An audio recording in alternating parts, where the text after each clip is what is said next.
to our Wednesday evening Bible study. This evening we'll be looking at, again, the book of Mark. We're in chapter 8, verses 22 through 38, maybe. We'll see how far we get tonight. Добро пожаловать на наше традиционное изучение Библии по средам. И мы сегодня с вами будем изучать Евангелие от Марка, 8 глава, с 22 по 38 стих. И первый стих попытаемся захватить 9 главы. We'll go ahead and begin this evening reading our scripture passage. We'll have Maxime read for us and maybe open us with a word of prayer also. И мы сейчас попросим Максима, чтобы он помолился и прочитал нам наш сегодняшний текст. Благодарю Тебя, Господь, за этот день. Слава Тебе, наш Бог. Будь с нами, благослови наши занятия, даруй нам разуметь Слово Твое. Пусть на страницах Святого Писания мы увидим Иисуса Христа, и пусть это будет нам во славу, нам на утешение, для духовного роста, Тебе во славу. Просим Тебя об этом во имя Иисуса Христа. Аминь. Евангелие от Марка, глава 8, стихи с 22 по 38 и 1 стих 9 главы. Приходит в Вифсаиду и приводят к нему слепого и просят, чтобы прикоснулся к нему. Он, взяв слепого за руку, вывел его вон из селения и, плюнув ему на глаза, возложил на него руки и спросил его: «Видит ты что?» Он, взглянув, сказал: «Вижу проходящих людей, как деревья». Потом опять возложил руки на глаза ему и велел ему взглянуть. И он исцелел и стал видеть все ясно. И послал его домой, сказав: «Не заходи в селение и не рассказывай никому в селении». И пошел Иисус с учениками своими в селение Кесарии Филипповой. Дорогою он спрашивал учеников своих: «За кого почитают меня люди?» Они отвечали: «За Иоанна Крестителя», другие же: «За Илию», а иные: «За одного из пророков». Он говорит им: «А вы за кого почитаете меня?» Петр сказал ему в ответ: «Ты Христос», и запретил им, чтобы никому не говорили о нем. И начал учить их, что Сыну Человеческому много должно пострадать, быть отвержену старейшинами, первосвященниками и книжниками, и быть убиту, и в третий день воскреснуть. И говорил о сем открыто. Но Петр, отозвав его, начал прикословить ему.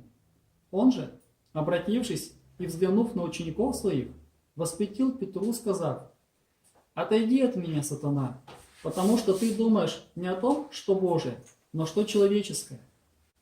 И, подозвав народ с учениками своими, сказал им: «Кто хочет идти за мною, отвергнись себя и возьми крест свой и следуй за мною. Ибо кто хочет душу свою сберечь, тот потеряет ее, а кто потеряет душу свою ради меня и Евангелия, тот сбережет ее. Ибо какая польза человеку, если он приобретет весь мир, а душе своей повредит? Или какой выкуп даст человек за душу свою? Ибо кто постыдится меня и моих слов, вроде сем прелюбодейном и грешном, того постыдится и Сын Человеческий, когда приедет в славе Отца Своего со святыми ангелами». И сказал им: «Истинно говорю вам, есть некоторые из стоящих здесь, которые не вкусят смерти, как уже увидят Царствие Божие, пришедшее в силе». Аминь. Amen. Thank you. Спасибо. Well, we've come to, I guess, a big chunk of text this evening and kind of an important turning point in the book of Mark. Мы с вами сегодня берем такой большой отрывок. Это такая, как бы поворотная точка в Евангелии от Марка. We'll just take a peek back to see where we were last week. Back in chapter 8, we talked about Jesus feeding the 4,000 people. Давайте мы сейчас для начала вспомним, о чем мы разговаривали на прошлом занятии. В начале 8 главы мы видели, как Иисус делал чудо насыщения 4000 человек. We talked about this idea of the yeast of the Pharisees and Herod, and him warning the disciples to beware of this. Иисус говорил ученикам о закваске фарисейской, хотел предупредить их об опасности. And remember Jesus asking them, at the end of that story in verse number 21, again, Jesus says, you still don't understand. И в конце нашего прошлого текста мы помним, Иисус задавал ученикам такой вопрос: вы все еще не понимаете? And Jesus has been, up until this point, bringing the disciples along, step by step, slowly revealing himself to them. То есть до этого момента Иисус шаг за шагом, очень медленно раскрывал себя ученикам. And finally, we're going to come tonight to a kind of turning point in Jesus' ministry with the disciples and really in the disciples' walk with Jesus. И вот то, о чем мы сегодня будем говорить, этот отрывок, это как раз поворотная точка и в служении Иисуса, и в росте учеников Иисуса. Now, this evening's passage begins with Jesus doing a miracle of healing a blind man. Мы сегодня поговорим о том, как Иисус исцелил слепого человека. We have talked about earlier about Jesus' miracles, pointing to a greater spiritual reality oftentimes.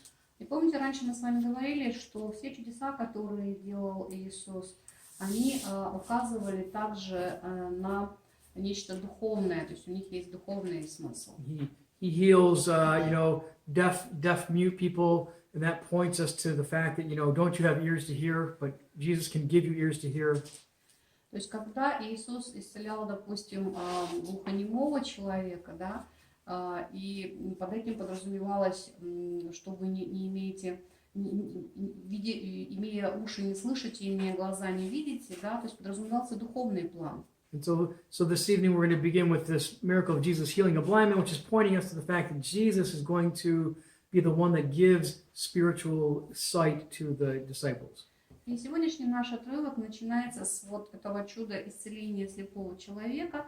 И это чудо нам в очередной раз указывает на то, что только Иисус может дать духовное зрение. And so really we'll see tonight, part of this is that this story with the blind man is that really the continued touch of Jesus is what's going to give sight to the disciples.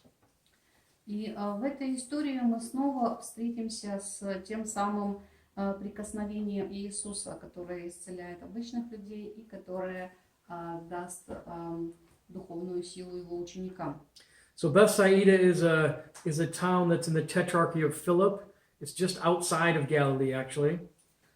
Итак, немножко географии, да, город Вифсаида, куда они пришли, находится немножко в сторону от Галилеи. And this was built by Philip the Tetrarch along with Caesarea Philippi, which is to the north of this town. И этот город Вифсаида был построен вместе с Кесарией Филиппийской, тетрархом Филиппом. So again, we're not in a completely Jewish territory, but in a territory that's going to be more influenced by Gentiles. То есть сейчас мы находимся не на еврейской территории, мы находимся как раз на территории, на которой сильно влияние язычников. Regardless of the makeup of the people, when they get into the town of Bethsaida, people bring him a blind man and for Jesus to heal in verse number 22. И вот в 22 стихе мы видим, когда они пришли в Саиду, к Иисусу привели слепого и попросили прикоснуться к нему. And oftentimes as we see Jesus do when he heals people, he takes this man aside and he treats him as an individual, right? Develops a relationship with him. И как почти всегда делает Иисус, он взял этого человека, отвел его в сторону, да, вот мы его в 23 стихе видим, вывел исцеление, да, делает он это для того, чтобы установить такие личные отношения с этим человеком. You can imagine it says he took the blind man by the hand, he leads him outside of the village, and so he's caring for this man and walking him away. It's not just like Jesus jerking him aside. He's walking along with him and taking him to a place where they can have some privacy to talk about this healing that's going to happen. И мы видим такое бережное отношение Иисуса к человеку, да, то есть он его берет за руку, он его ведет, он остается с ним наедине, То есть он не просто быстро там помахал рукой и сделал, что хотел, он устанавливает личные отношения, показывает бережное отношение к человеку. And this is a very a unique healing in the fact that it doesn't happen just all at once. И вот это конкретное чудо, да, вот это конкретное исцеление, оно уникально тем, что оно проходит не одномоментно, а в несколько этапов. Which is interesting. We see in verse number 23, he says Jesus spits on his the eyes and puts his hands on him, and then Jesus asks him, "Do you see anything?" Right? Вот в 23 стихе мы видим, что Иисус плюнул ему на глаза, возложил на него руки и спросил: видишь ли что-нибудь? And how does the man answer? Not maybe how we would expect. И человек отвечает не так, как, возможно, мы бы ожидали. Right? Earlier on in Mark, we've seen people, getting up and walking, and the blind are seeing, and it's an instantaneous healing that Jesus does. То есть все те чудеса, о которых мы уже читали в Евангелии от Марка, они происходили мгновенно. Иисус прикоснулся, человек исцелился, встал, пошел, увидел, там, начал слышать и так далее. But in a way, Jesus in this healing, Jesus he stops and he in a way kind of does a diagnosis. He's like kind of like, "How are you? Do you see anything?" Right? What do you see? And the guy says, "I see people, but they look like trees walking around." So his vision is coming back, but it's not clear yet.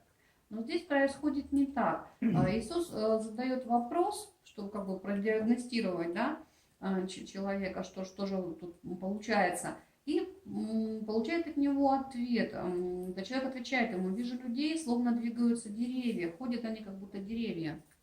And so in verse 25, Jesus again puts his hands on the man's eyes, and then his eyes are open and his sight is restored. So the second time that Jesus does it, this man is restored to complete, his sight is completely restored. То есть получается, что на первом этапе зрение вернулось наполовину. В 25 стихе читаем: Иисус еще раз приложил руки к его глазам, и тот исцелился. Зрение вернулось к нему, и он стал видеть четко и ясно. И вот на втором этапе происходит исцеление. Right. So after the second go around, so to speak, this man is completely healed. His vision is restored. Да, то есть вот такое вот чудо в двух этапах. Or as Mark says here, and this is kind of key to the meaning of this, he saw everything, right? He's seeing things clearly. In verse number 25 at the end there. Вот. И Марк пишет, что этот человек стал видеть все ясно. And so, verse number 26, then Jesus says to him, he sends him home and he says, don't go into the villages. He doesn't, again, Jesus is trying to prevent the spread of the news of his miracles and whatnot. But of course, that trick never works. In our case. И в 26 стихе мы читаем, что Иисус снова дает указание, да: смотри в селение, не заходи, в русском синодальном, не заходи в селение, не рассказывай никому в селении. То есть Иисус заранее принимает меры, чтобы молва о нем не расходилась, но мы знаем, что опять ничего не получится. And so this miracle, if we think of it in terms of a spiritual teaching of how Jesus opens people's spiritual eyes, it can be very interesting. И вот это двухэтапное исцеление, вот конкретно в данном случае, да, оно показывает на то, как люди приобретают свое духовное зрение. Because Jesus heals this man kind of in two stages. It's a process of healing. He doesn't just immediately open the man's eyes. То есть исцеление происходит не мгновенно, а постепенно, это процесс. And think about what's been going on with the disciples up until this point. И давайте с этой точки зрения посмотрим на то, что происходит с духовным ростом учеников Иисуса. And again, Jesus is teaching the disciples and he's revealing things little by little, and gradually they're beginning to see clearly. Иисус снова и снова объясняет им практически одно и то же. И с большим трудом постепенно они начинают что-то видеть. Right, so we see this story in between two sections here. Remember, verse 21, Jesus was saying, you still don't understand, or you still don't see, you don't get what's going on. И мы видим, что вот эта вот история с исцелением слепого, она стоит как бы посрединке. В 21 стихе его разговор с учениками закончился вопросом: вы что, до сих пор не понимаете, до сих пор не видите? And so this teaching about the process of revelation happens between Jesus asking them, you don't understand yet after all that's been going on, but now he's going to come to kind of push the disciples to a decision point here in the next part of our passage. Вот. Потом идет вот эта вот вставочка с двухэтапным исцелением, да, слепого, и мы как будто понимаем, что вот нам сейчас здесь говорится, что вот и ученики, они точно так же поэтапно будут прозревать. И сразу же за этим следует уже другой большой кусок нашей истории, да, в котором мы увидим, что Иисус дает большую порцию учения своим ученикам. And so now Jesus and the disciples are going to head out into some of the other villages in the area. В 27 стихе мы видим, что Иисус с учениками пошли в селение, прилегающее к Кесарии Филипповой. And so we see here, verse number 27, Jesus and the disciples go into the villages around Caesarea Philippi, and on the way while they're walking, he or somewhere, maybe they're stopping, he says, who do people say that I am? Вот. И по дороге в Кесарию Филиппову Иисус спрашивает учеников: за кого принимают меня люди?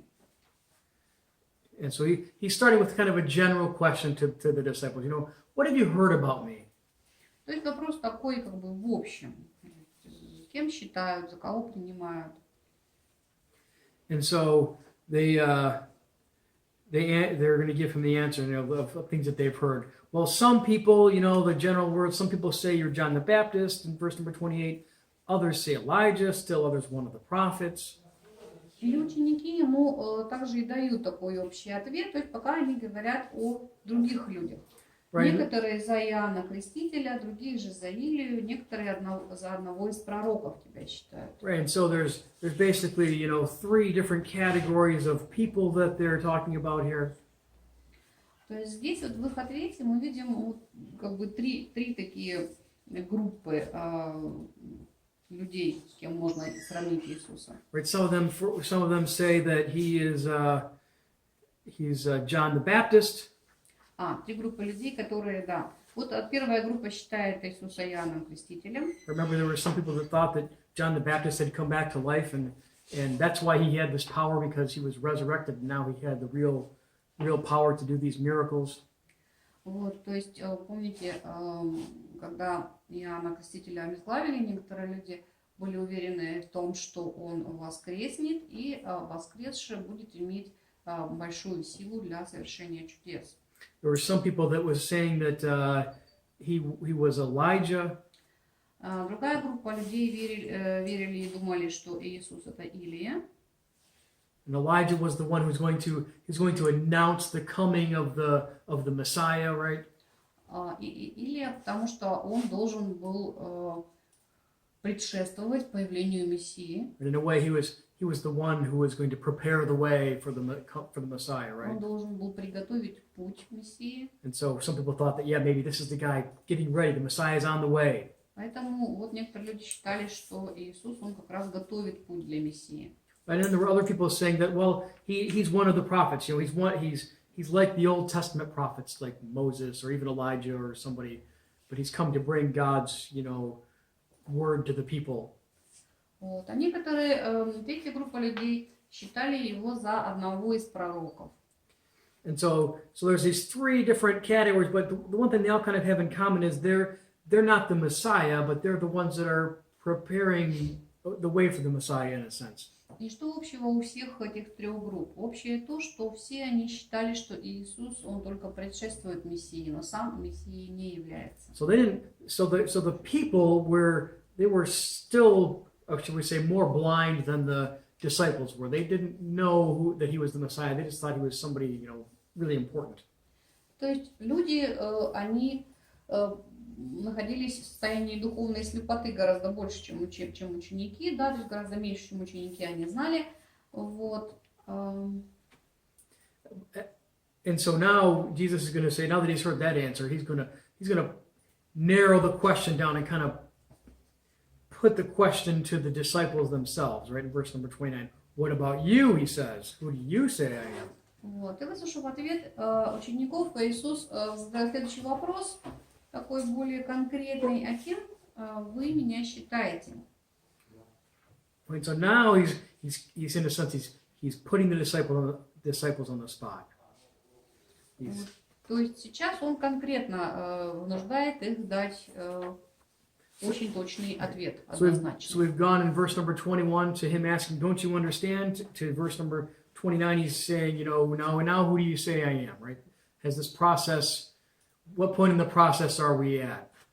Вот, то есть продолжается все тот же процесс. Да, в 21 стихе задан вопрос: неужели вы до сих пор не понимаете? И сейчас этот вопрос, он как бы усиливается и конкретизируется. Кем вы меня считаете? За кого вы меня считаете? Right, so we see the answer here in the end of verse 29. Now Jesus is asking this question for all of the disciples, but we get an answer, of course, from Peter, kind of as their representative. Иисус задает вопрос всем ученикам, но отвечает один Петр как представитель учеников. And so Jesus asked the group, well, who do all of you say I am? And Peter says, well, he's saying, we say you're the Christ, right? Вот. И Петр ему отвечает: ты Христос, то есть ты помазанник. So it's important to remember, it's not only Peter that believed this. И нам здесь нужно иметь в виду, да, и понимать, что это не только Петр так думал. But Peter's the one who's going to speak for the group. Он просто здесь выражает мнение всех учеников. And so the disciples have finally come to this point where they say that Jesus is the Christ. То есть ученики Иисуса наконец-то пришли к тому моменту, когда они осознали, что Иисус является помазанником. And so these guys, they see that Jesus is the Messiah. They finally come to this point of realization where they can make a true confession of Him as Messiah.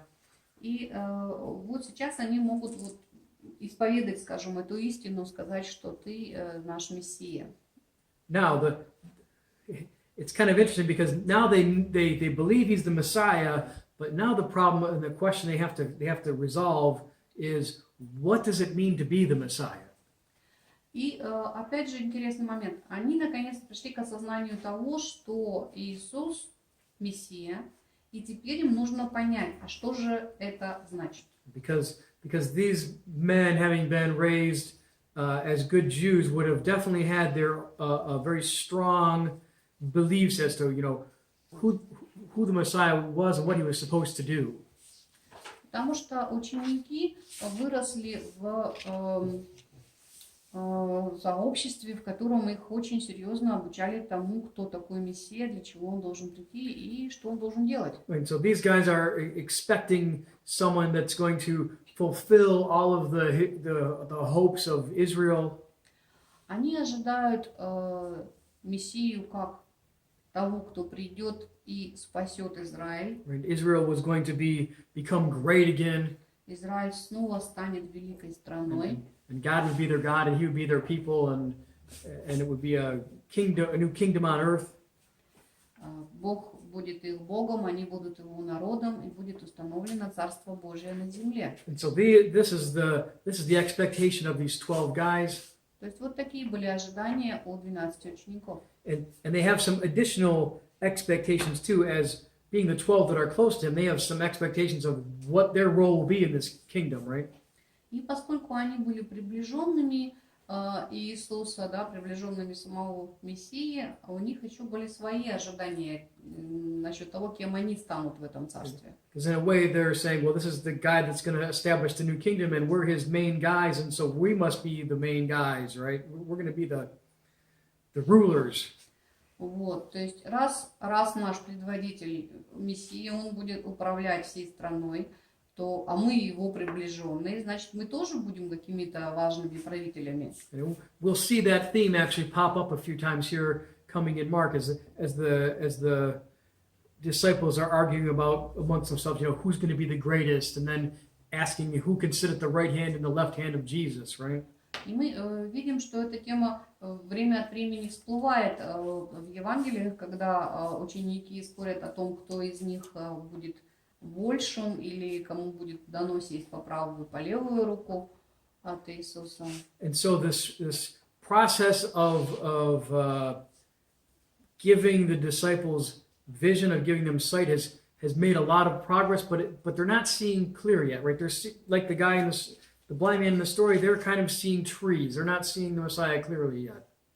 То есть, если снова нам сделать сравнение с исцелением слепого, да, духовное зрение учеников еще не очень острое. Они понимают, что Иисус Мессия, что Он сейчас что-то здесь будет делать, но что точно непонятно. Они как будто вокруг себя видят ходящие деревья. But now we're going to come to kind of a turning point in the way that Jesus treats his disciples here in this chapter, really. И вот в сегодняшней главе мы видим поворотный момент такой, да, в отношениях Иисуса с учениками. Because Jesus needs to really start pushing them to clarify their vision of who the Messiah is. Потому что Иисус начинает прояснять их зрение насчет того, что на самом деле должен сделать Мессия. And so that brings us to verses number really 31 and 32 here, where Jesus is now going to, he says right here, he began to teach them something new about the Son of Man, that he has to suffer, right? In verse number 31. В 31 стихе мы читаем: «И он начал учить их, что Сыну Человеческому должно много пострадать и быть отвергнутым старейшинами, первосвященниками и учителями закона, что он будет убит, но через 3 дня воскреснет». Right, and so this, thinking of what the disciples were expecting the Messiah to be, and then what Jesus is starting to teach them what the Messiah is completely opposed to one another. И вот сейчас вот посравните, и вы увидите, да, что то, что ученики думали о Мессии, и то, что сейчас Иисус им какую картину рисует, да, что должен сделать Мессия, через что пройти, это совершенно две разные истории. Right, so just in these couple verses here from verse 29, they're saying you're the Christ. Jesus tells them, he doesn't deny it, but he doesn't really say yes. But then he starts to teach them what it means to be the Christ, what it means to be, the Messiah. В 29 стихе мы видим, что на исповедание Петра «Ты Христос» Иисус не отвечает «да», но он начинает учить и рассказывает о том, что предстоит Сыну Человеческому. And Jesus refers to himself then, as he has previously, as the Son of Man.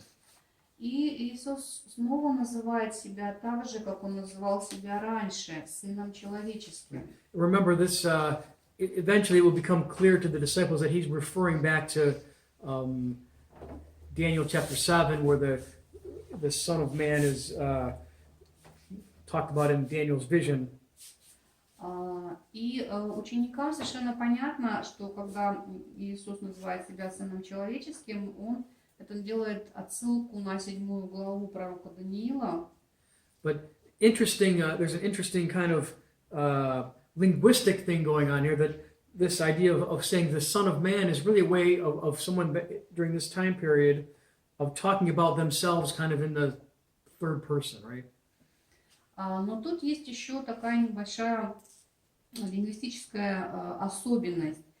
То есть в то время и вот в арамейском языке, на котором мы сейчас как бы говорим, да, сказать «сын человеческий» это было как бы сказать о себе в третьем лице. То есть это сказать «я», не в первом лице, а вроде как про меня, но в третьем лице. So if you wanted to say something like, if something maybe bad was going to happen to you, you wouldn't say I, you would say the Son of Man is going to die. Instead of I'm going to die, it's kind of like you're kind of distancing yourself from the badness a little bit.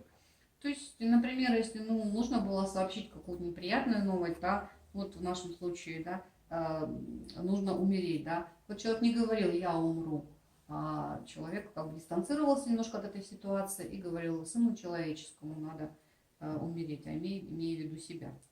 And so this would be a way of someone talking about themselves to if there was humiliation or death involved, or also maybe to be more modest or be more humble, they would just talk about themselves kind of in the third person, to not heap glory on themselves, right? Но для арамейского языка того времени, еще раз подчеркнем, да, вот это выражение, использовать выражение сын человеческий было и более скромно, и более вежливо, и, в общем, такой отстраненный оборот довольно часто употребляемый. And I just say that to point out the fact that in the disciples' mind, they wouldn't have immediately gone back to Daniel chapter 7 and say, oh, he's talking about this, he's the Son of Man in Daniel 7, right? То есть, хотя ученики знали, что сын человеческий это отсылка к Даниилу, да, но поскольку было достаточно расхожим это выражение, может быть, моментально у них как бы не включилась эта лампочка, что он себя тем самым сыном человеческим из видения Даниила называет. In fact, kind of verse 32 kind of is evidence of this, because it says he began to he spoke plainly about this stuff, right? So they completely understood what he was talking about. И написано у нас, что Иисус говорил об этом прямо. Right? And so this idea that the Son of Man just means I or me makes complete sense, because it would have been completely clear to the disciple that he was talking about himself. It wouldn't have been a secret. Вот. И опять же то, что он использовал, что Иисус использовал выражение «сын человеческий», да, сейчас ученикам твердо говорил о том, что Иисус говорит сам о себе, не о ком-то другом. Right? So it says Jesus is talking plainly about these things, and the Messiah that he presents is not the Messiah that the disciples or Peter are expecting. И из вот этого прямого изложения ученики поняли, что это что-то вот не тот Мессия, которого они ожидают. Right? They're expecting maybe a mighty warrior and a leader, but here we have a suffering servant. То есть тот Мессия, которого ожидают ученики, это могучий воин, это великий лидер, но им предлагают принять Мессию, страдающего слугу. And he's not going to be killed by maybe the Romans, who they would have expected, but Jesus says he's going to be rejected by the elders, chief priests, and teachers of the law, right? И при этом смерть Мессии, вот, которая предсказывается Иисусом, да, произойдет не от рук там этих ужасных оккупантов римских, да, а Иисус прямо указывает, кто будет его убивать: старейшины, первосвященники и учителя закона. Ultimately, the Romans did crucify him, but the Romans were kind of just a tool in the hands of the ruling Sanhedrin. Строго говоря, распят, конечно, Иисус был на римском кресте и римской стражей, но мы знаем, кто за всем этим стоял. And so these people here, that he talks about, the elders, chief priests, and teachers of the law, these are the ones that would have made up the Jewish leadership. Именно старейшины, первосвященники и учителя закона, они были еврейскими лидерами, иудейскими лидерами в тот момент. Right, so Jesus is saying, not only is the Messiah going to suffer, he's going to be rejected and killed, but it's going to be by his own people, not by some foreign power. Итак, Иисус говорит, что мало того, что Мессия пострадает и будет убит, да, так он еще будет тому же отвергнут своим собственным законом в лице вот представителей религиозных. And this probably would have been, somebody like Peter or these guys, it would have been almost offensive for them to hear that, all the things they believed about the Messiah would have been offended them to hear that can't be true. Для Петра и для всех остальных учеников это было, конечно, слышать просто даже оскорбительно. And so we see, and there's some pretty strong language in here in verse number, last part of verse 32, it says, Peter took him aside and began to rebuke him. И когда мы в 32 стихе, во второй части читаем про Петра, когда Петр отвел его в сторону и стал возражать, по-русски у нас в других местах перечить, или прикословить, ну, в оригинале использован очень сильный глагол. Right, this is the same word that is used when Jesus rebukes demons. Это такой же глагол, который Иисус использовал в своей речи тогда, когда он изгонял нечистых духов. Right, so in Peter's mind, this is Jesus is making a huge error. There's no way the Messiah can be this suffering, dying person that he's talking about. И поэтому мы можем понять, насколько Петр возмущен, насколько он вообще считает, что Иисус не прав. We know Peter's very passionate, so we can imagine him just going in and trying to set Jesus straight. Мы помним, да, каким эмоциональным, каким страстным человеком был Петр, да, и быстрым на возражение. Вот, но тут он решил перевоспитать самого Иисуса. Right, so we see, again, Peter takes the credit in verse 33 for being the one who rebukes him, but in verse 33, Jesus turns and he looks at his disciples. He doesn't just look at Peter, he looks at all of them because Peter's kind of the spokesperson. И посмотрите на реакцию Иисуса в 33 стихе. Иисус же, обернувшись, посмотрел на учеников.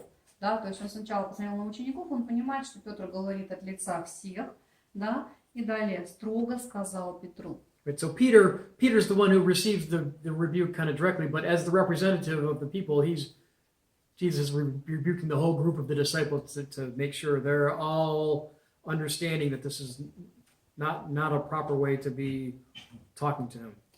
То есть вроде бы суровую отповедь получает Петр, да, но в его лице это получают все ученики. Right, so Peter, Peter only has part of the story. He's not like the blind man. He's not seeing the people clearly yet. He's only seeing the people that look like trees, right? В данный момент Петр, он как тот слепой человек, да, который видит людей в виде деревьев, ходящих вокруг. Он не понимает, что происходит. He knows Jesus is the Messiah, but he doesn't know what that means yet. Он знает, что Иисус Мессия, но он еще не знает, что же это значит. And so there's kind of this mystery that God is still hidden about, how is the Messiah going to redeem God's people? What is his mission? То есть вот эта тайна мессианская, да, то есть как Бог спасет свой народ, она еще не открыта. And so because Peter doesn't know this, he unknowingly finds himself opposing God and working against God's plan. И поскольку Петр на самом деле этого просто не знает, ему еще это пока не открыто, то вот в этом незнании он начинает как бы работать против Христа. Right? So Jesus in verse number 33, he turns and he rebukes Peter and he says, "Get behind me, Satan." И вот строго говорит Иисус, отвечает Иисус Петру, в 33 же стихе читаем: «Прочь от меня, сатана», говорит он. Right now, Jesus here isn't saying that Peter has been taken over by Satan.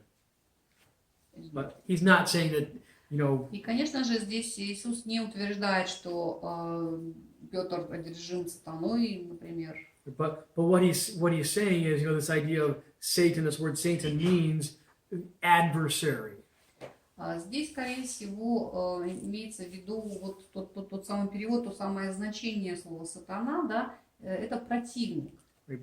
But Peter has put himself in the role of adversary because he's unknowingly opposing God's plan. То есть в данный момент Петр ставит себя в лагерь противников Иисуса только лишь потому, что он просто не знает всего плана. Right? And so Peter himself receives the same rebuke that the actual Satan, the angel received in the wilderness from Jesus.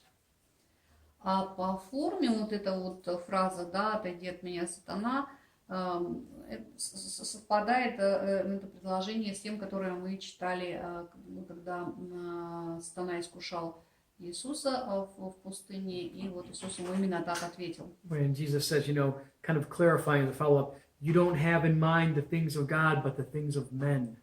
Вот. И после этой фразы Иисус поясняет, что он имеет в виду, да, ты рассуждаешь по-человечески и не понимаешь того, что хочет Бог.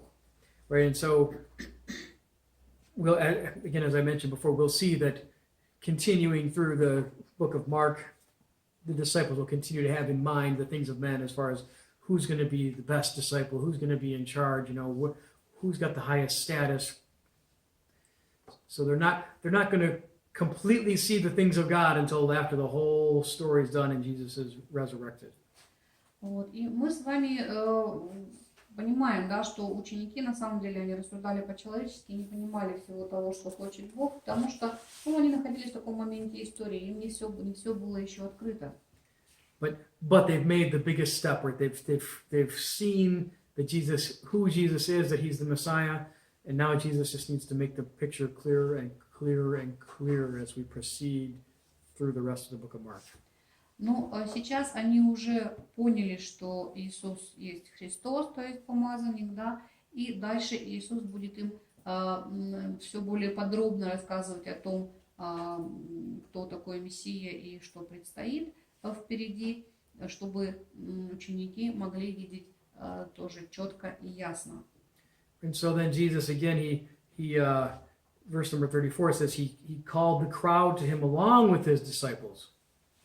В 34 стихе мы видим, что Иисус не только ученикам своим начинает говорить, но и окружающим людям, да, подозвав народ из своих учеников, Иисус сказал им. Right. So why is that important? Why is it important that he called the crowd? Why do you think Mark mentions that in his passage here?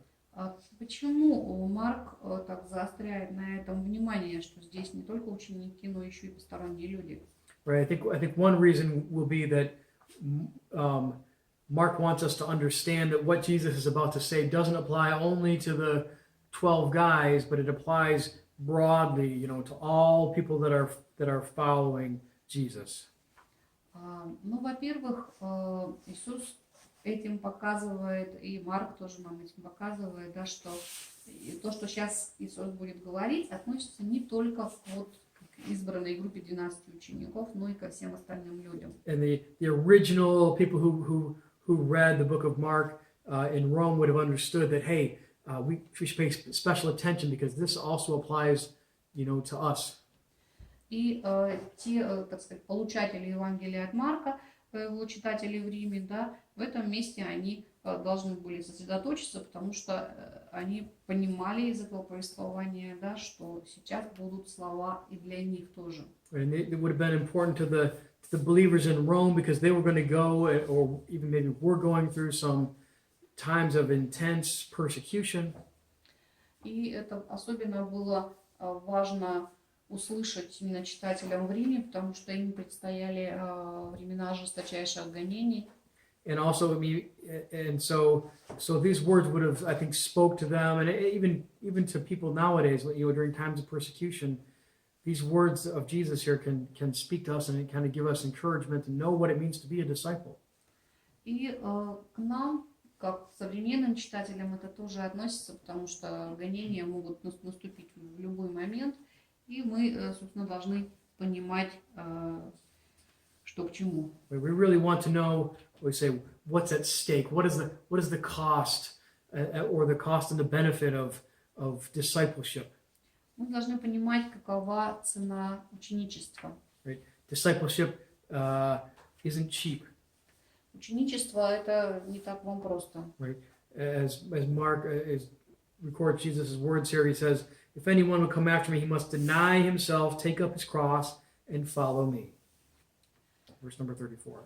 В 34 стихе далее мы читаем, что Иисус говорит об этом. «Если кто желает быть моим последователем, пусть отречется от самого себя, возьмет свой крест и пусть следует за мной». So part of really the essential part of being a disciple is denying self. Центральная мысль ученичества, центральное условие ученичества – это отказаться от своего собственного «я». So say no to yourself, but say yes to God. Сказать «нет» себе и сказать «да» Богу. And these following 35, 36, 37, these verses all support verse number 34. А последующие стихи, 35, 36, 37, они как бы поддерживают то, что было сказано в 34-м. In English, I don't have my Russian Bibles over there, but the English, they all begin with the word for, right? It's good Uh-huh. in Russian. В английском языке все эти стихи, 35, 36, 37, да, они начинаются с одного слова. У нас это хорошо видно в синодальном переводе «ибо». Evil, yeah. So really, actually, it's verses 35, 36, 37, 38. They all basically flow from verse 34. If anyone come after me, he must deny himself, take up his cross and follow me. And you can put any of those four verses right after it. Because of this, right? Потому что все, что вот с 35 и до конца главы, до 38, да, все то, что говорит Иисус, оно все вытекает из 34-го. Прочитаем в синодальном. Ибо кто хочет душу свою сберечь, потеряет ее. Да? Ибо какая польза человеку, 37, или какой выкуп, и 38, ибо кто постыдится меня. Везде начинается с этого ибо. Right. So the cost of discipleship, Jesus is saying, is high. И мы видим вот из всех этих стихов, что цена ученичества, она очень высока. But the payoff or the result is great. Но результат будет великолепным. It's much greater than any temporary suffering we might have here on earth, as I think Paul says, right? Превосходящий, очень превосходящий во много раз все те наслаждения, которые можно получить здесь на земле. Ultimately, it boils down to verse number 38, where he says, "If anyone is ashamed of me in this adulterous or sinful generation, the Son of Man will be ashamed of him when he comes in his Father's glory with the holy angels." И вот на 38 стихе еще, как вот на финальной такой фразе, да, хочется заострить внимание.